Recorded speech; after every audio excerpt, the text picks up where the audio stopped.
we're eating baobabs for breakfast. Oh my goodness, how I love this fruit. This fruit is highly nutritious. The baobab tree is also called the tree of life for a reason. And I'm going to be at the store the whole day today, so pass by for your free baobab if you're in Accra. If you're not in Accra, don't worry. I'll be shipping these bad boys to you soon. Have a lovely day, kings and queens.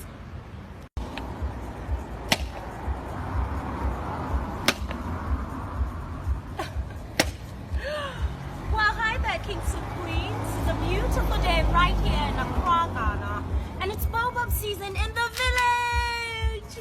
So we're eating baobabs for breakfast. Oh my